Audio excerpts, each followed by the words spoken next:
mchezo wetu sisi na Yanga kubwa tu ugumu wa mechi ya kesho ni sehemu ambazo tupo sisi mbili, wenzetu na sisi. Huo ndio ugumu wa kwanza. Tunaingiaje na Yanga? Nadhani sisi tunajua sana Yanga kuliko wao kutuangalia sisi. Kutokana na timu yao ilivyo, na sisi hawezi Yanga kuangalia TV zetu, video zetu, lakini sisi tumeangalia sana. Kwa hiyo uwezo kwa pesa sio kwetu. Wajua Yanga koje na sisi tufaa vipi. Lakini kubwa tunaongea na ugumu wa mechi ni Yanga wako nafasi gani na sisi tuna nafasi gani. Kwa kila timu itaingia na tofauti wake kutokana na nafasi ambazo tupo. Wao wako pale, sisi tuko kwa nafasi ambayo ina mashaka. Chochote inaweza kutokea. Tofauti na wao. Wao watakosa ubingwa, kwa sisi tutashuka daraja. Kwa hiyo kwanza ugumu uko hapo. Sawa. Maswali kwa mwalimu? Coach Joseph, kweli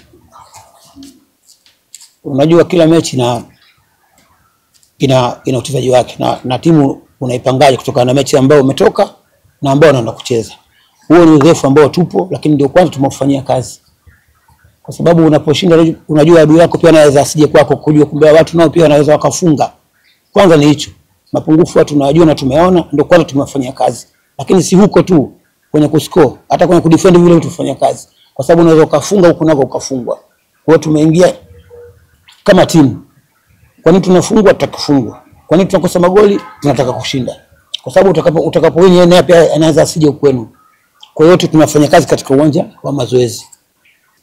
Hata kile kinaweza kuwa morali kwa kwenye mchezo huu. Mimi kama tunafanya kile ambacho tunafanya kitu. Ni kweli siku zote mtu anaigiza mambo mazuri.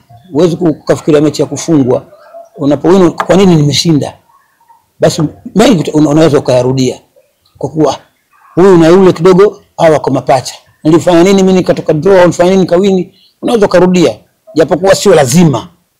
Kwa sababu huwezi kujua kama Yanga hii iko vipi. Sababu sisi tulipoteza nini bao 3 sio? Je, unafikiri tutakuwa wanyonge tukafungwa tena? Hapana. Mechi ile ndio itatupa tutatoa ugumu kwa Yanga leo kwa sababu gani? Kwa nini tulifungwa na Yanga bao 3? Mzuri wao alikuwa ni mtu fulani. Na wao pia Yanga wana udhaifu, ni binadamu, hapa udhaifu wako hapa. Kwa hiyo sikufungwa kwetu na Yanga iweza kama timu nzuri ya leo.